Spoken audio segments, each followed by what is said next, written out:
تعلیم then course سال اول کی طالبات کی تفسیر قرآن کریم کا سبق شروع ہو رہا ہے. سال اول کی طالبات کا سبق شروع ہو رہا ہے.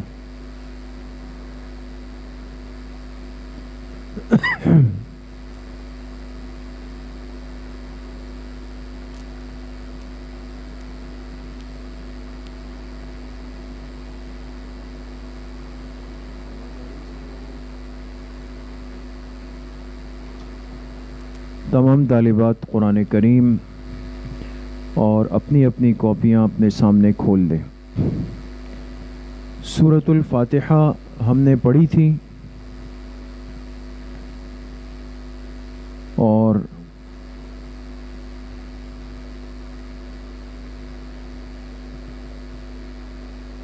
آج انشاءاللہ ہم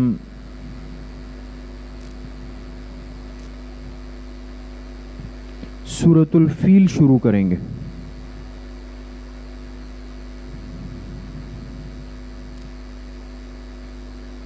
سورۃ الفیل جو آخر کی 10 صورتیں ہیں نا،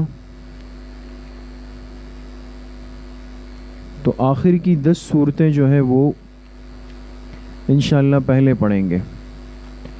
تو تمام طالبات سورۃ الفیل جو ہے الم تر کیف فعل ربک باصحاب الفیل وہ کھول دیں، وہ انشاءاللہ آج پڑھیں گے.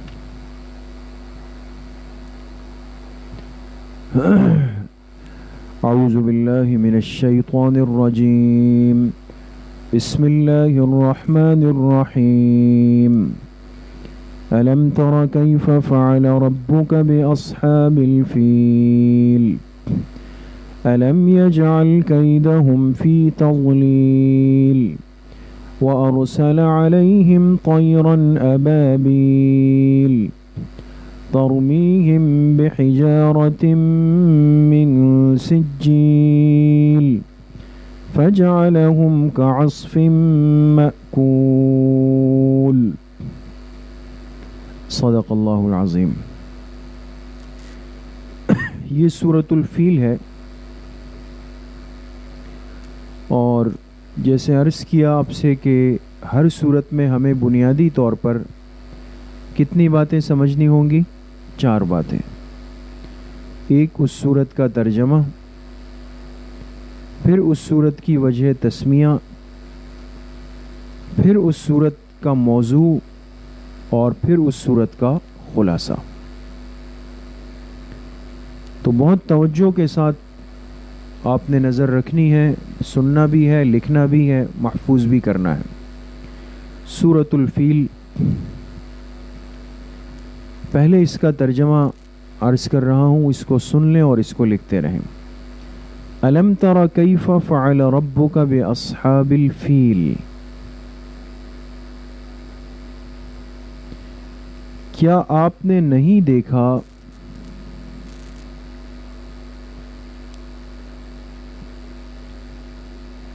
کیا آپ نے نہیں دیکھا، بریکٹ میں لکھیں نہیں جانتے،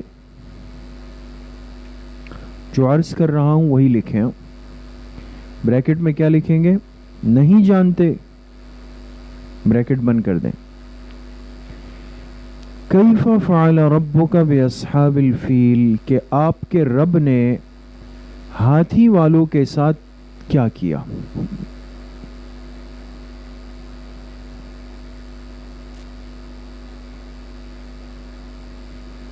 کہ آپ کے رب نے ہاتھی والوں کے ساتھ کیا کیا. الم یجعل کیدہم فی تضلیل. کیا اللہ تعالی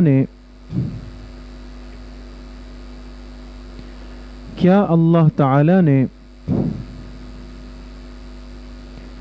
ان کی تدبیر کو ناکام نہیں کر دیا.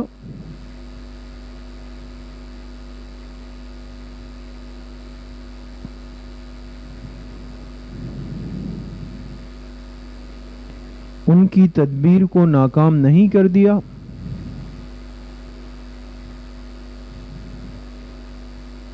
وَأَرْسَلَ عَلَيْهِمْ طَيْرًا أَبَابِيل، اس طور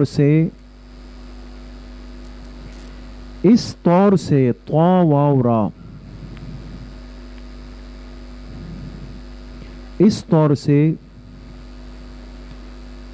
کہ ان پر پرندوں کے غول بھیجے، غول کے غول، یا لکھیں پرندوں کی جماعتوں کی جماعتیں بھیجی۔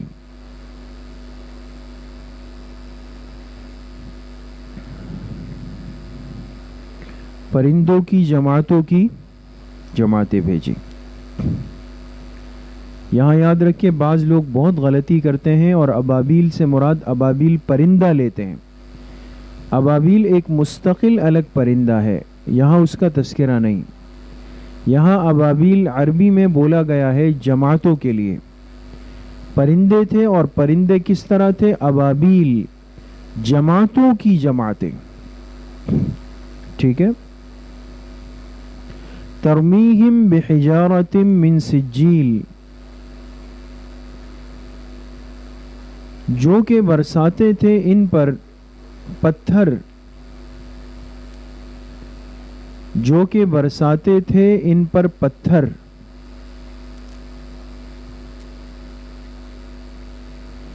من سجیل۔ سجیل کے دو ترجمے ہیں، جب بھی دیکھیں نا دو ترجمے لکھیں تو اس کا طریقہ یہ ہوتا ہے کہ پہلے ایک ترجمہ لکھیں اور درمیان میں ایک ہیش بنا لیں۔ ہیش جو ایسا نا ٹیڑھی سی لکیر ہوتی ہے، ایک تو اسٹریٹ لکیر ہوتی ہے سیدھی، اس کو تھوڑا سا ٹیڑھا کریں، اس کو ہیش کہتے ہیں۔ تو دونوں ترجمے الگ الگ ہو جاتے ہیں۔ پھر جو برساتے تھے ان پر پتھر، من سجیل لکھے سنگ گل کے، سنگ گل یہ ایک خاص قسم کا پتھر ہوتا ہے، سنگ اور گل لکھیں۔ دوسرا ترجمہ ہے نشان زدہ، نشان زدہ۔ بعض نے یہ بھی لکھا کہ ہر پتھر پر نشان تھا کہ یہ کس پر جا کے لگنا ہے، اللہ پاک نے یہ بھی طے فرما لیا تھا۔ فَجْعَلَهُمْ كَعَصْفٍ مَأْكُولٍ، پھر بنا دیا اس لشکر کو کھائے ہوئے بھوسے کی طرح، پھر بنا دیا اس لشکر کو،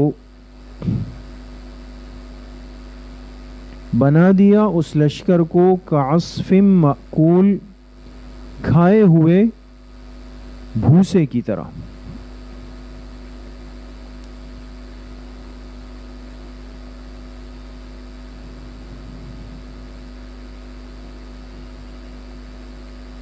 یہ سورہ فیل کا ترجمہ آپ کے سامنے آ گیا۔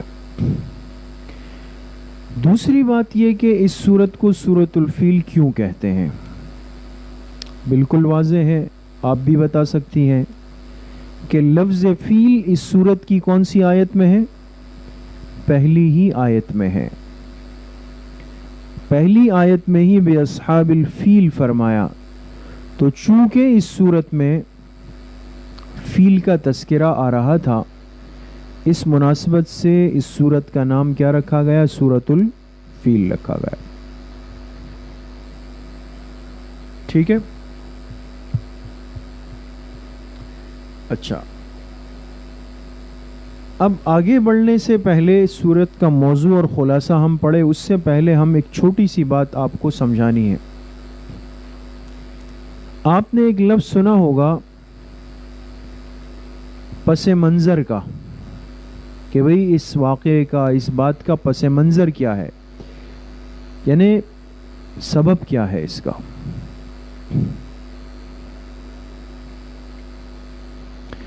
اس کو تفسیر کی اصطلاح میں کہتے ہیں شان نزول،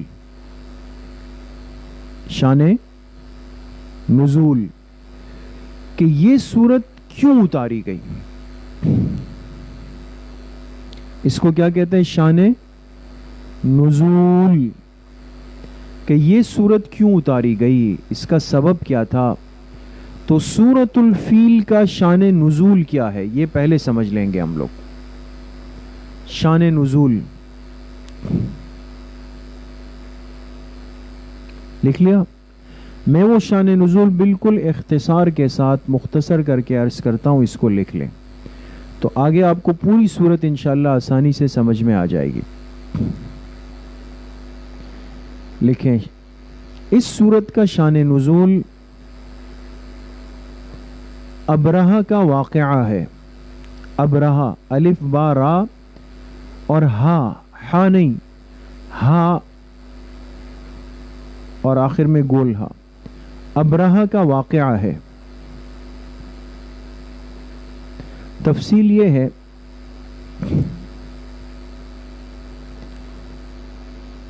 کہ حبشہ کے بادشاہ کی طرف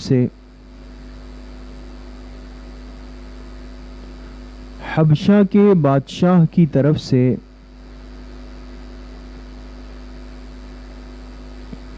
یمن میں ایک حاکم تھا. یمن میں اس کا نام ابرہہ تھا.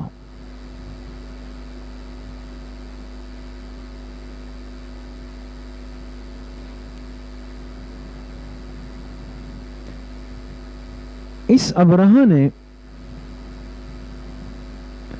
یمن کے دارالخلافہ, دارالحکومت جس کو ہم کیپٹل کہتے ہیں, اس ابرہہ نے یمن کے دارالحکومت صنعاء میں صاد نون عین الف اور حمزہ, یمن کے دارالحکومت صنعاء میں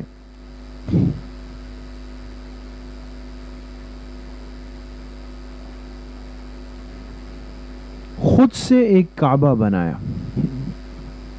خود سے, اس لیے کہ دیکھیں اصل خانہ کعبہ تو کہاں پر ہے؟ مکہ مکرمہ میں نا. اللہ پاک کا گھر وہ ہے جس اللہ کے گھر کی نسبت اس کی طرف ہوتی ہے. لیکن اب چونکہ یہ دیکھتا تھا کہ دنیا بھر کے لوگ مکہ مکرمہ جاتے ہیں تو اس کو بڑی ایک جلن اور جیلسی ہوتی تھی. تو ضد میں آ کر اس نے کیا کیا, خود ساختہ طور پہ اپنے ہاتھوں سے ایک کعبہ بنا لیا. کہاں پر؟ صنعاء میں. لکھ لیا. اور لوگوں سے کہا کہ بھئی تم اتنا دور کیوں جاتے ہو؟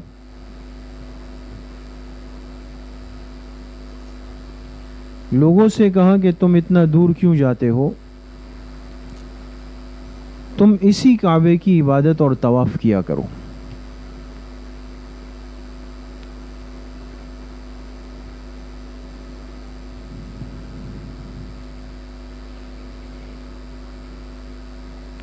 لیکن چونکہ لوگوں کے دلوں میں اصل خانہ کعبہ کا ایک احترام تھا,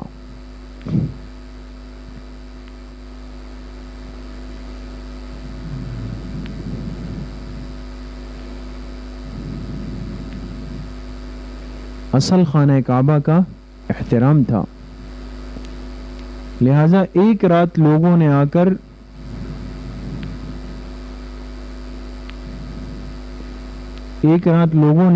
اس کے جعلی کعبے کو گرا دیا.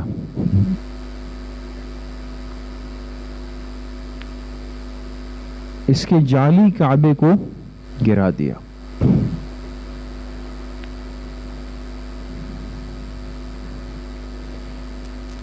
اور ایک شخص نے جا کر اس میں قضاء حاجت بھی کی, گندگی کر لی اس میں.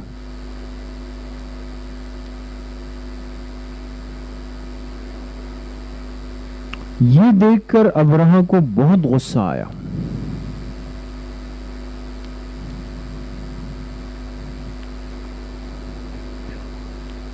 اور اس نے کہا کہ اب میں اصلی خانہ کعبہ کو گرا کر رہوں گا.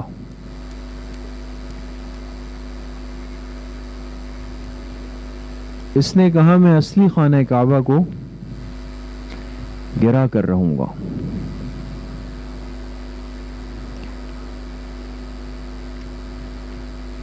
چنانچہ یہ ہاتھیوں کا ایک لشکر لے کر یمن سے مکہ روانہ ہوا.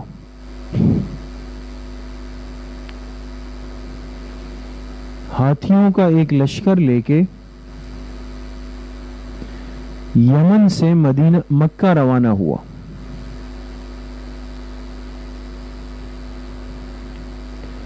اور مکہ کے قریب ایک مقام ہے وادی محصر. وادی محصر، میم حا سین را، وادی محصر.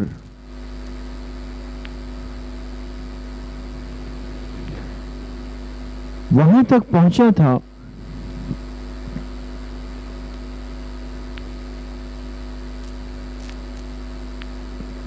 کہ آسمان پر چھوٹے چھوٹے پرندے ظاہر ہوئے. چھوٹے چھوٹے پرندے ظاہر ہوئے.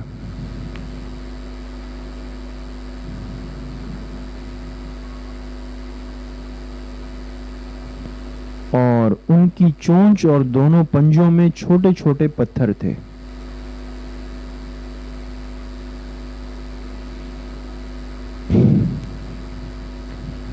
جب وہ پتھر گراتے تھے تو جس کو لگتا تو ایسا ہوتا جیسے بھوسا بن گیا.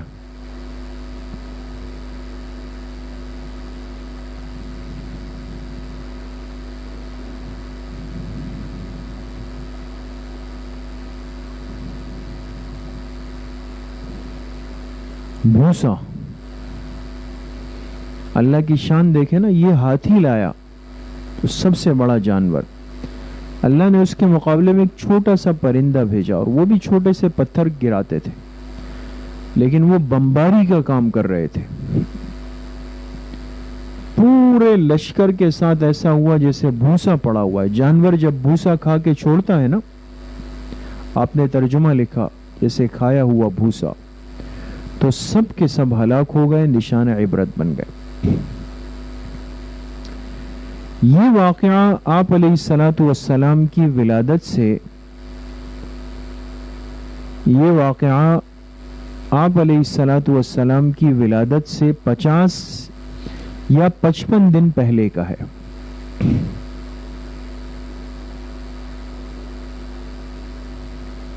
پچاس یا 55 دن پہلے کا ہے.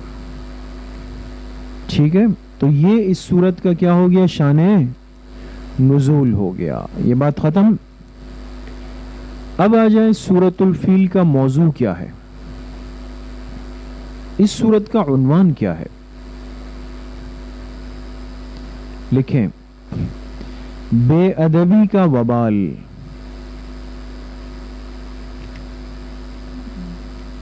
بے ادبی کا وبال. اللہ پاک نے رہتی دنیا تک دیکھے یہ بات صاف کر دی کہ جو بے ادبی پر اترے گا تو اس پر پکڑ آئے گی. پھر جتنی مبارک، مقدس، محترم چیز ہوگی یا انسان ہوگا، پکڑ بھی اتنی بڑی ہوگی. تو موضوع کیا لکھا؟ بے ادبی کا وبال. خلاصہ لکھیں، خلاصہ اس سورت کیا ہے؟ خلاصہ اس سورت، توہین شعائر اللہ سے ذلت کا لزوم. توہین لکھیں، توہین شعائر اللہ، شین عین الف حمزہ اور را، شعائر. توہین شعائر اللہ سے ذلت کا لزوم، ذلت کا. لکھ لیا کیا مطلب؟ جو اللہ کے شعائر کی توہین کرے گا، بے ادبی کرے گا، تو ذلت اس کے حصے میں آئے گی، ذلیل ہو جائے گا. اب دیکھیں نا، قیامت تک سورہ فیل پڑھی جائے گی اور ابرہہ اور اس کے لشکر کے ذلت کا تذکرہ ہوتا رہے گا. تو اللہ کے شعائر کی توہین یہ بہت بڑی مصیبت ہے. سمجھ میں آ گئی؟ اب اس کے ضمن میں ایک چھوٹی سی بات کہ شاعر کا کیا مطلب ہے. دیکھیں، شاعر اس کو کہتے ہیں، لکھیں، لکھ بھی لیں اس بات کو، شاعر اس کو کہتے ہیں کہ جس چیز کی نسبت اللہ کی طرف کی جائے.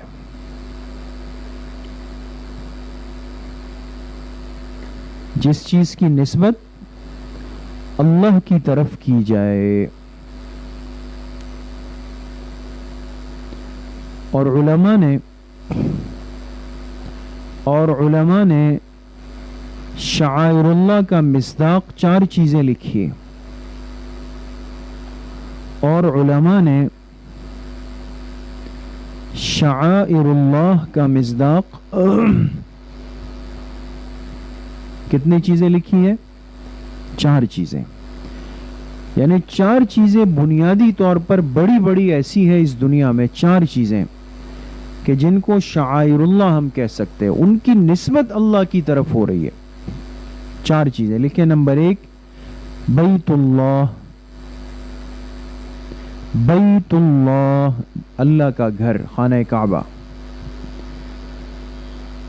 اور اس میں ساری مسجدیں آ جاتی ہے دوست.